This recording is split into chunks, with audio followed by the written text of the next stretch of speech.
نہیں، اس کا کوئی قرآن میں ذکر نہیں ہے۔ جن لوگوں نے فمستطعتم کی آیت سے اس کو اخذ کیا، انہوں نے عربی زبان کا بھی خون کیا ہے۔ قرآن مجید میں جنسی تعلق کی ایک ہی صورت جائز ہے، اور وہ بیوی کے ساتھ۔ اور متع قرآن مجید سورہ مبارکہ نساء کی 24ویں آیت میں اس کا ذکر ہے، جہاں پروردگار عالم نے ارشاد فرمایا فمستمتعتم بہ منہن فآتوہن اجورہن فریضۃ۔ پروردگار عالم نے قرآن میں سورہ نساء کو نازل کیا، اور سورہ نساء میں آیہ متع موجود ہے۔ پھر صحابہ کرام میں ایک بڑی جماعت تاریخی طور پر فہرست وار آئی ہے کہ جنہوں نے متع کیا، اور بہت ساری تاریخی شخصیات ہیں جو متع کے ذریعے سے دنیا میں آئیں۔ یہ اہل سنت کی کتابوں کے حوالے ہمارے پاس موجود ہیں۔ دیکھیں، متع جو ہے یہ دو چیزوں پہ یہ لفظ بولا جاتا ہے۔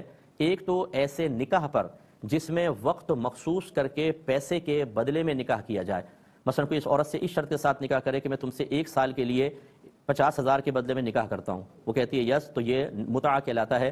یہ شروع اسلام میں جائز تھا، پھر یہ اہل سنت کا میں عقیدہ آپ کو بتا رہا ہوں، پھر نبی کریم صلی اللہ علیہ وسلم نے اس کو منع فرما دیا، پھر اس کی اجازت دی، پھر خیبر جب فتح ہوا اس وقت نبی کریم صلی اللہ علیہ وسلم نے اس کو قیامت تک کے لیے منع فرما دیا۔ تو بخاری اور صحیح مسلم میں کہ مولا علی رضی اللہ تعالیٰ عنہ نے حضرت عبداللہ ابن عباس کو آبزرو کیا کہ وہ نکاح متع کے بارے میں نرم رویہ رکھتے تھے، اور وہ نوجوانوں کو اس کی حق میں فتویٰ دے دیتے تھے۔ تو حضرت علی نے ان کو ڈانٹا، ابن عباس کو، اور کہا رک جاؤ اس سے۔ نبی صلی اللہ علیہ وآلہ وسلم نے غزوہ خیبر کے موقع پر نکاح متع سے، یعنی متعۃ النساء سے منع فرما دیا۔ متعۃ الحج تو باقی ہے، حج تمتع، وہ تو افضل ترین حج ہے، وہ آج تک باقی ہے، وہ الگ سے حدیث ہے۔ اور پالتو گدوں کے گوشت کو بھی حرام کر دیا۔ عبداللہ بن زبیر خلیفہ بنے 64 ہجری میں، 73 ہجری میں وہ شہید ہوئے 9 سال کے لیے۔ یزید کے مرنے کے بعد حجاز میں ان کی حکومت تھی، تو وہ خطبہ دے رہے ہیں۔ خطبے کے دوران انہوں نے عبداللہ ابن عباس کی طرف اشارہ کر کے کہا کہ بعض لوگ دنیا میں اپنی آنکھوں سے اندھے ہو چکے ہیں، اور اللہ نے ان کو دل کا بھی اندھا کر دیا کہ وہ اس قسم کے فتوے دیتے ہیں کہ نکاح متع جائز ہے۔ اب عبداللہ ابن عباس کو غصہ آ گیا، انہوں نے اسی خطبے کے اندر ہی کہا کہ تم بے ادب اور کم فہم ہو۔ What is muta''s relevance in today's life, even though it's mentioned in the Quran? Is it allowed?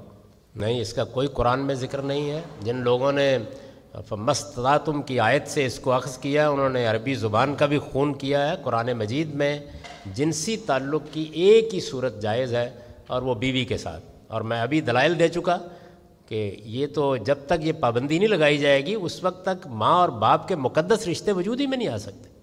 پھر تو دلچسپی کے مراکز دونوں کے باہر ہی رہیں گے، پھر نہیں ہو سکتا کچھ بھی۔ تو اس کو ایک خاندان میں، ایک گھر میں، آپ دیکھیے اس کے بعد کئی رشتوں سے نکاح حرام قرار دے دیا گیا ہے۔ کیوں؟ بچے کو صرف ماں اور باپ نہیں چاہیے، دادی اور دادا بھی چاہیے، نانی اور نانا بھی چاہیے، خالہ اور پھوپھی بھی چاہیے۔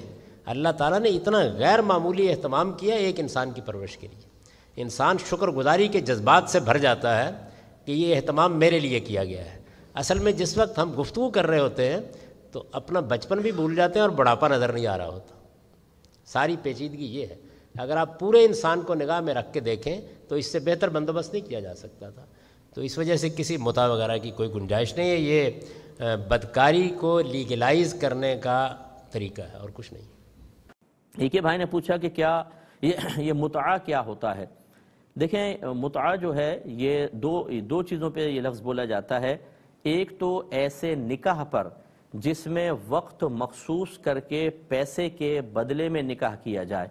مثلا کوئی اس عورت سے اس شرط کے ساتھ نکاح کرے کہ میں تم سے 1 سال کے لیے 50,000 کے بدلے میں نکاح کرتا ہوں، وہ کہتی ہے یس، تو یہ متع کہلاتا ہے۔ یہ شروع اسلام میں جائز تھا، پھر یہ اہل سنت کا میں عقیدہ آپ کو بتا رہا ہوں، پھر نبی کریم صلی اللہ علیہ وسلم نے اس کو منع فرما دیا، پھر اس کی اجازت دی، پھر خیبر جب فتح ہوا اس وقت نبی کریم صلی اللہ علیہ وسلم نے اس کو قیامت تک کے لیے منع فرما دیا۔ تو اہل سنت کے نزدیک، اور یہ حدیث بھی ثابت ہے حضرت علی کرم اللہ وجہہ الکریم سے، اور ہمارے دلائل کے مطابق حضرت ابن عباس پہلے جب تک ان تک حدیث نہیں پہنچی تھی اس کو جائز کا ہی قول کہتے تھے۔ پھر جب پتہ چلا حضرت علی نے ہمارے نزدیک ثابت ہے، حضرت علی نے بتایا کہ نبی کریم نے خیبر میں اس کو منع کر دیا تھا، تو پھر حضرت ابن عباس نے بھی اپنے قول سے رجوع کیا۔ تو اہل سنت کے نزدیک یہ متع اب جائز نہیں ہے، یہ نبی کریم نے منع فرما دیا۔ لیکن اگر کوئی بھی ایسے اسکول آف تھاٹ رکھنے والا ہے جو اپنے دلائل کی روشنی میں اپنے لوگوں کے لیے اس کو جائز کہتا ہے، تو آپ کسی سے بحث نہ کریں۔ یہ مطلب یہ معاملات ایسے ہیں کہ دلائل پر موقوف ہوتے ہیں، کہ کوئی کسی دلیل کو فوقیت دیتا ہے، وہ اس کے مطابق نتیجہ نکالتا ہے، دوسرا اپنے دلائل کے روشنی میں اپنے لوگوں کے لیے جواز یا عدم جواز کے پہلو نکالتا ہے. اسی لیے مختلف اسکول آف تھاٹس بنے ہیں، مختلف مکاتب فکر ہوتے ہیں کہ دلائل اور ان سے جو نتیجہ اخذ کرنا ہے اس کے طریقے تھوڑے مختلف ہو جاتے ہیں. اس اعتبار سے ہم یہی کہتے ہیں کہ کوئی ایک دوسرے پہ اٹیک نہ کرے. آپ ان دلائل کو صحیح سمجھتے ہیں اور اس کی روشنی میں اس چیز کو جائز کہتے ہیں، ٹھیک. یہ اس دلائل کی روشنی میں اسی چیز کو ناجائز سمجھتے ہیں، وہ اپنے مسئلے پر عمل کریں. لہٰذا جو اہل سنت ہیں ان کے لیے بہرحال یہ جائز نہیں ہے. اور دوسرا لفظ متعہ کا اطلاق ہوتا ہے ایک جوڑے پر جو ایک تہبند، ایک کرتا اور ایک اوڑھنی پر مشتمل ہے. یہ ہر مطلقہ عورت کو دینا مستحب ہے. ایک عورت کو دینا واجب ہوتا ہے کہ جب کسی عورت سے نکاح کریں اور مہر مقرر نہ کیا ہو اور رخصتی سے قبل شوہر اس کو طلاق دے دے، تو چونکہ مہر تو ہے ہی نہیں تو مہر مقرر ہی نہیں کیا تھا تو مہر تو نہیں ہوگا. اب اس صورت میں اس شوہر پہ لازم ہے کہ عورت کو متعہ دے. یہ متعہ کا اطلاق، اس لفظ کا اطلاق ایک جوڑے پر ہوتا ہے، نہیں جوڑا دے. اس کا مطلب یہ دو چیزوں پہ بولا جاتا ہے، ایک نکاح کے مخصوص طریقے پر اور ایک جوڑے پر.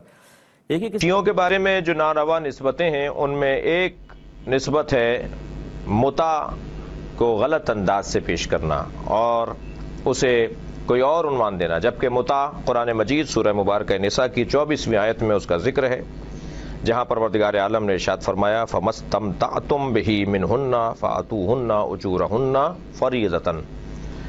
پروردگار عالم نے قرآن میں سورہ نساء کو نازل کیا اور سورہ نساء میں آیہ متع موجود ہے. اب یہ کہنا کہ منسوخ ہو گئی پیغمبر کے زمانے میں یا حضرت عمر نے یہ فرما کے کہ متعتان کانا فی زمن رسول اللہ حلالان انی احرمہما، دو متع نبی کے زمانے میں حلال تھے میں انہیں حرام کر رہا ہوں، یہ فرمائش ہے حضرت عمر کی. اور اسی طرح بعض لوگ کہتے ہیں کہ یہ نبی کے زمانے میں اور حضرت ابوبکر کے زمانے میں تھا، حضرت عمر نے حرام کیا، اور بعض کہتے ہیں خود پیغمبر اکرم کے زمانے میں یہ حرام کر دیا گیا خیبر کے جنگ کے بعد، واقعہ خیبر کے بعد، فتح خیبر کے بعد. لیکن تمام اہل سنت کے علماء نے لکھا ہے کہ صحابہ کرام میں ایک صحابی آخری وقت تک اسی عقیدے پر تھے کہ یہ حرام نہیں ہوا، اور وہ تھے حضرت ابن عباس رضی اللہ تعالی عنہ جو حبر الامہ کا لقب رکھتے ہیں. میں سوال یہ کرتا ہوں کہ اگر اصحابی کالنجوم بأیہم اقتدیتم اہتدیتم کا قاعدہ ہے تو ایک صحابی کے پیچھے لگنے والا بھی ہدایت یافتہ ہے، تو پھر اگر کوئی صحابی اور وہ بھی حبر الامہ جیسا صحابی، ایک ایسی شخصیت کہ جن کا مقام صحابہ کرام میں کچھ کم مقام نہیں ہے، وہی عقیدہ رکھتے ہوں کہ اور کہتے ہوں کہ یہ حرام نہیں ہوا، اور ایک مسلک اور ایک قوم اس عقیدے پر ہو کہ یہ حرام نہیں ہے، تو کیا انہیں گمراہ اور ناروا نسبت دینا جائز ہے؟ ایک بات. دوسری بات یہ کہ ایک چیز کا حلال ہونا اس چیز کے اپنانے کے لیے لازم نہیں ہے. یہ رستہ دیا ہے تاکہ حرام سے بچا جائے. لازم نہیں ہے کہ ہر شیعہ فرد متع کرتا ہو، ہر شیعہ فرد تو نکاح بھی ممکن ہے نہ کرتا ہو، ضروری نہیں ہے کہ وہ نکاح کرے جب تک اس پہ واجب نہ ہو. حرام میں مبتلا ہونے کی صورت میں نکاح واجب ہے ورنہ مستحب ہے، سنت ہے.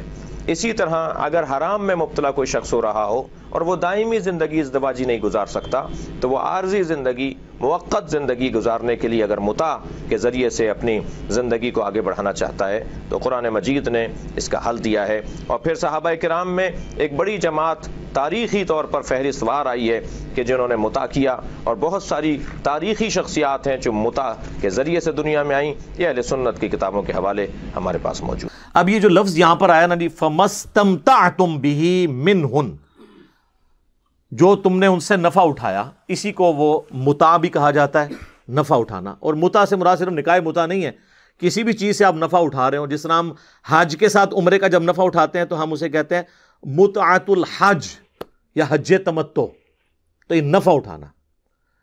قرآن میں نکاح متع کا ذکر کہیں نہیں ہے. زبردستی کسی نے داخل کرنا ہے تو ایک الگ معاملہ ہے. قرآن میں تو مطلقاً نکاح کا ذکر ہے، اور چونکہ نکاح متع بھی ایک نکاح ہے، اس کانٹیکسٹ میں اگر کوئی کیس میں داخل ہے جب تک وہ حلال تھا تو وہ بالکل ٹھیک کہہ رہا ہے، ہمیں کوئی اعتراض نہیں ہے.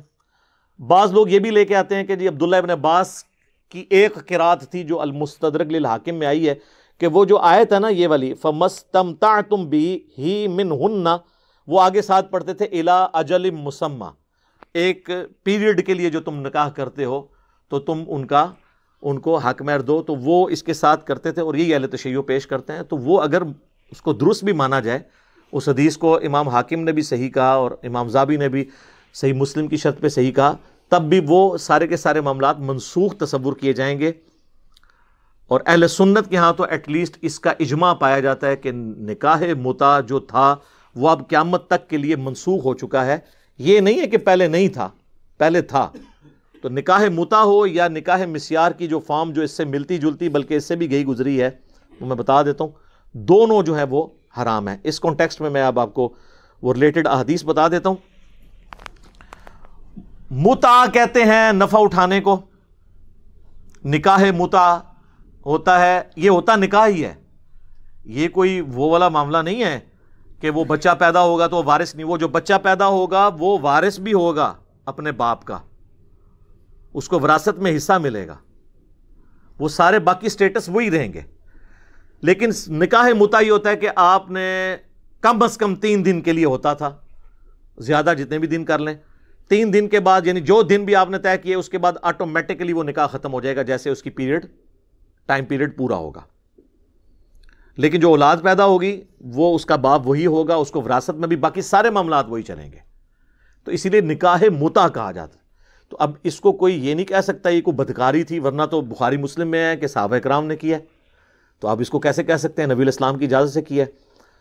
وہ صحیح بخاری اور صحیح مسلم دونوں میں حدیث ہے کہ جابر بن عبداللہ کہتے ہیں کہ ہم لوگ رسول اللہ صلی اللہ علیہ وآلہ وسلم کے زمانے میں، حضرت ابوبکر کے زمانے میں اور حضرت عمر کے شروع کے زمانے میں متعۃ النکاح، متعۃ النساء یعنی عورتوں کا متع، اور متعۃ الحج یعنی حج کا متع یعنی حج تمتع، ایک ہی سفر میں حج اور عمرے کو جمع کرنا، یہ کیا کرتے تھے۔ پھر حضرت عمر نے اسے سختی کے ساتھ منع فرما دیا کہ یہ حرام ہو چکا ہے۔ ظاہر خبر سب تک نہیں پہنچی ہوئی تھی تو حضرت عمر نے اس کو اسٹیبلش کیا۔ آج والا تو نہیں تھا انٹرنیٹ والا دور کے جی ایک بات یہاں سے کلپ چڑھا سب کو پتہ چل گیا، تو ایسا نہیں ہوتا تھا، چند لوگوں کو پتا تھا، پھر آہستہ آہستہ وہ چیز اسٹیبلش ہوگی۔ جس طرح شراب بھی کچھ سٹیجز میں حرام ہوئی ہے، یہ بھی کچھ سٹیجز کے اندر ہوا ہے۔ اسی کانٹیکسٹ میں ایک اور حدیث ہے صحیح بخاری اور صحیح مسلم میں کہ مولا علی رضی اللہ تعالیٰ عنہ نے حضرت عبداللہ ابن عباس کو آبزرو کیا کہ وہ نکاح متع کے بارے میں نرم رویہ رکھتے تھے اور وہ نوجوانوں کو اس کی حق میں فتویٰ دے دیتے تھے۔ تو حضرت علی نے ان کو ڈانٹا ابن عباس کو اور کہا رک جاؤ اس سے۔ نبی صلی اللہ علیہ وآلہ وسلم نے غزوہ خیبر کے موقع پر نکاح متع سے یعنی متعۃ النساء سے منع فرما دیا۔ متعۃ الحج تو باقی ہے، حج تمتع وہ تو افضل ترین حج ہے، وہ آج تک باقی ہے، وہ الگ سے احادیث ہے۔ اور پالتو گدوں کے گوشت کو بھی حرام کر دیا۔ البتہ یہ بات ٹھیک ہے کہ صحیح بخاری میں آتا ہے کہ ابن عباس فتویٰ ہمیشہ یہی دیتے تھے کہ یہ جائز ہے، لیکن صحیح بخاری میں موجود ہے جب ان کے غلام نے کہا کہ یہ اس صورت میں ہے کہ جب کوئی شخص سفر میں ہو یا عورتوں کی کمی ہو جائے اور مجبوری میں کہیں پہ معاملہ ہو جائے جہاد کے دوران۔ تو عبداللہ بن عباس نے کہا ہاں میں بھی اسی صورت میں اسے جائز سمجھتا ہوں، عام حالت میں نہیں ہے۔ اور سر حیران کن بات آپ کو بتاؤں، شیعہ بھی عام حالت میں نکاح متع کو حرام سمجھتے ہیں۔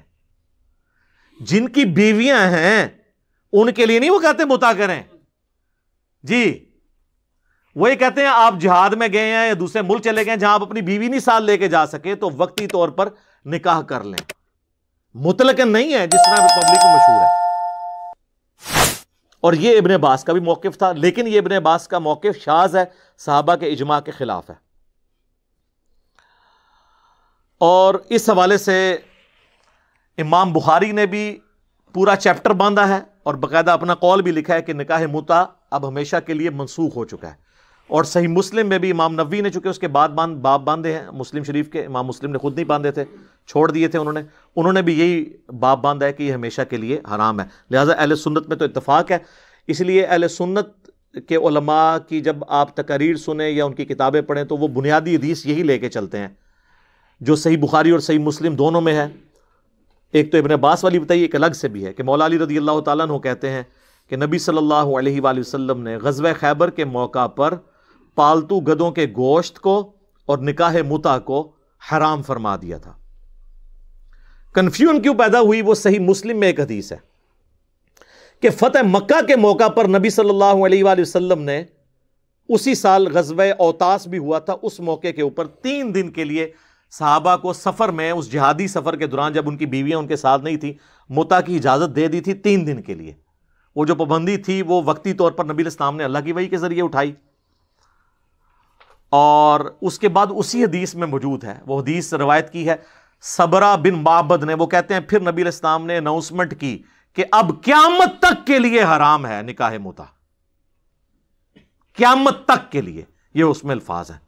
اور 26 احادیث ہیں صحیح مسلم میں، ایک پورا چیپٹر ہے، اس میں آپ کو کئی صحابہ سے ملے گا کہ اب یہ حرام ہے، اور وہ انٹرنیشنل نمبر ہے ان احادیث کا 3410 سے لے کر 3435 تک، 3410 سے 3435 تک، اور اس میں آپ ایک حدیث تو ضرور پڑھیے گا 3429 نمبر 3429 کہ عبداللہ ابن زبیر جب خلیفہ بنے، عبداللہ ابن زبیر خلیفہ بنے ہیں 64 ہجری کے بعد، جب مولا علی کو فوت ہوئے ہوئے کم از کم 24 سال گزر چکے تھے، تو مولا علی کے سمجھانے کے باوجود بھی عبداللہ ابن عباس اپنے فتوے پہ قائم تھے، وہ نکاح متع کو جائز سمجھتے تھے، انہوں نے رجوع نہیں کیا۔ تو پھر شیعہ یہی پھر سنیوں کو پھکی دیتے ہیں نا، وہ کہتے ہیں تم کہتے ہو صحابہ جو ہیں وہ ستاروں کی مانند ہیں، تو پھر ابن عباس ستارہ نہیں ہے جس کے بارے میں بخاری میں حدیث ہے کہ اسے اے اللہ قرآن کا علم عطا فرما، تو پھر آپ لوگ اس کو نہیں مانتے؟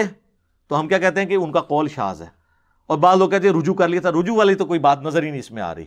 بخاری میں بھی موجود ہے کہ وہ اس کنڈیشن کے اندر فتویٰ دیتے تھے، اور مسلم شریف میں عبداللہ بن زبیر خلیفہ بنے 64 ہجری میں، 73 ہجری میں وہ شہید ہوئے ہیں 9 سال کے لیے، یزید کے مرنے کے بعد حجاز میں ان کی حکومت تھی، تو وہ خطبہ دے رہے ہیں، خطبے کے دوران انہوں نے عبداللہ ابن عباس کی طرف اشارہ کر کے کہا کہ بعض لوگ دنیا میں اپنی آنکھوں سے اندھے ہو چکے ہیں، اور اللہ نے ان کو دل کا بھی اندھا کر دیا کہ وہ اس قسم کے فتوے دیتے ہیں کہ نکاح متع جائز ہے۔ اب عبداللہ ابن عباس کو غصہ آ گیا، انہوں نے اسی خطبے کے اندر ہی کہا کہ تم بے ادب اور کم فہم ہو، امام المتقین صلی اللہ علیہ وآلہ وسلم جو پرہیزگاروں کے امام تھے، انہوں نے متع کی اجازت دی ہے۔ تو یہ مطلب ہے کہ عبداللہ ابن عباس اپنی بات پہ قائم تھے۔ تو اچھا، مسلم شریف میں نا امام مسلم نے نا گستاخی سے بچنے کے لیے نا عبداللہ ابن عباس کا نام نہیں لکھا، رجلن، ایک مرد، ایک مرد، لیکن آپ باقی حدیث کی کتابیں اٹھائیں گے نا تو وہ آپ کو نام بھی، وہ فلاں کا نام بھی پتہ چل جائے گا۔ مسند ابی عوانہ کے اندر باقاعدہ مینشن ہے کہ وہ عبداللہ ابن عباس تھے۔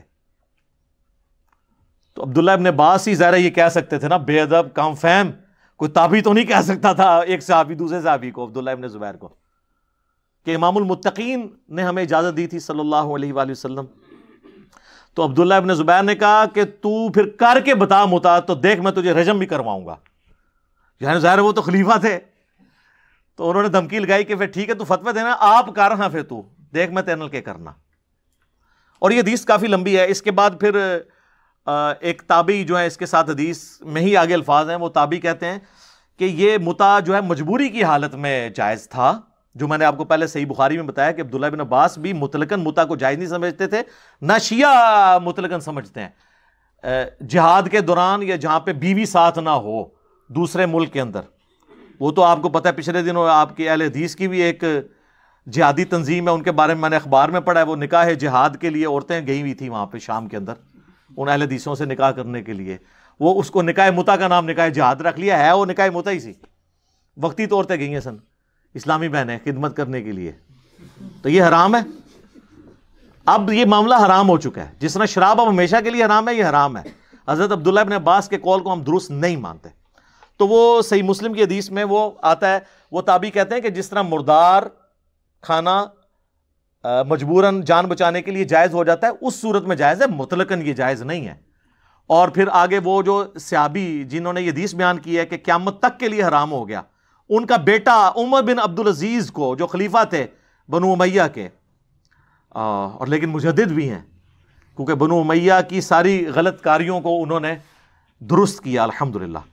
تو عمر بن عبدالعزیز کی موجودگی میں نا وہ اسی صحابی کا بیٹا جو صبرہ بن معبد کا بیٹا ہے، ربیع بن صبرہ، وہ عمر بن عبدالعزیز کو یہ حدیث سناتا ہے کہ میرے باپ نے خود بھی نکاح متع کیا تھا، اور انہوں نے مجھے بتایا تھا کہ نبی علیہ السلام نے فتح مکہ کے موقع پر چند دنوں کے لیے اجازت دی تھی، پہلے خیبر کے بعد حرام ہوا، اور پھر جب یہاں حرام ہوا تو وہ ہمیشہ کے لیے حرام ہو گیا، غزوہ اوتاس کے موقع پر فتح مکہ والے سال۔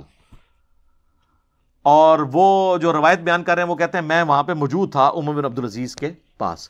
اچھا، یہ ساری جو مسلم شریف کی حدیث ہے نا، یہ مسند ابی عوانہ کے اندر بھی آتی ہے، اور وہاں پہ وہ رجل ان کے نام بھی موجود ہے کہ وہ عبداللہ ابن عباس تھے۔ اور اس کے آگے یہی ربیع بن صبرہ کہتا ہے کہ عبداللہ ابن عباس نے مرنے سے پہلے اپنے فتوے سے رجوع کر لیا تھا، لیکن یہ الفاظ مسلم میں نہیں ہے، بخاری سے بھی یہی پتہ چلتا ہے کہ کوئی رجوع نہیں کیا۔ اب یہ ان کا حسن ظن ہے کہ ان کا حسن ظن ہوگا، کیونکہ انہوں نے یہ نہیں کہا کہ مجھے انہوں نے بتایا، انہوں نے کہا کہ وہ انہوں نے رجوع کر لیا تھا۔ اب وہ کیا ہے، ان کی سند ہے، ان تک پہنچی بات نہیں پہنچی، بل اہل سنت عبداللہ ابن عباس کے حوالے سے جان چھڑانے کے لیے یہ روایت پیش کرتے ہیں۔ باقی جو اکثریت اہل سنت کی وہ اس روایت کا سہارا نہیں لیتی، وہ کہتی ہے کہ جی یہ کیسے ہو سکتا ہے انہوں نے رجوع نہ کیا ہو جب ان کو احادیث کا پتہ چلا تھا۔ تو وہ ظاہر ہے وہ خود بھی مجتہد تھے، وہ ان احادیث کو منسوخ تصور نہیں کرتے تھے اور کیٹاسٹرافک کنڈیشن کے لیے باقی مانتے تھے۔ لہٰذا اہل سنت اہل تشیع اس مسئلے پہ لڑنے کی ضرورت نہیں ہے۔ عام حالت میں تو نہ شیعہ متع کے قائل ہیں اور نہ اہل سنت تو کسی صورت بھی قائل نہیں ہے۔